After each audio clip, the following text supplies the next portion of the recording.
السلام علیکم ورحمۃ اللہ وبرکاتہ۔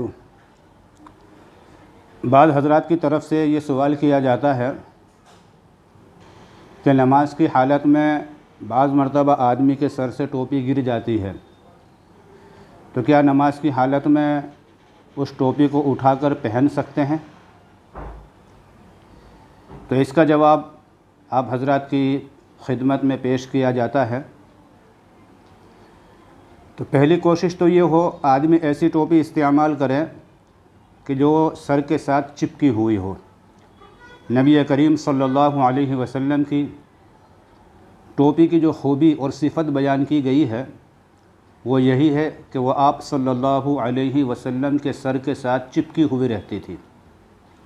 اب جو ٹوپی چپکی ہوئی ہوگی وہ آسانی سے زمین پر نہیں گرے گی سجدے کی حالت میں۔ خیر اگر کسی وجہ سے گر بھی گئی تو اگر آدمی سجدے میں ہے اور ٹوپی ایسی ہے کہ جو ایک ہاتھ کے استعمال کرنے سے دوبارہ سر کے اوپر آ جاتی ہو، اس ٹوپی کو پہننے میں دونوں ہاتھوں کا استعمال نہ کرنا پڑتا ہو، تو ایسی ٹوپی اگر زمین پر گر گئی اور آدمی جب سجدے میں جاوے تو ایک ہاتھ کا استعمال کر کے اگر پہننا چاہے تو پہن سکتا ہے۔ یہ ہوا ایک مسئلہ۔ ایک آدمی قیام کی حالت میں ہے اور سجدے میں ٹوپی گر گئی ہے، یا رکوع کی حالت میں ہے اور سجدے کی جگہ پر ٹوپی گری ہوئی ہے، تو قیام سے سجدے میں نہیں جاوے گا، رکوع سے سجدے میں نہیں جاوے گا۔ ٹوپی اٹھانے کے لیے جب سجدے میں جاوے اس موقع پر ایک ہاتھ استعمال کر کے آسانی سے ٹوپی پہن سکتے ہیں۔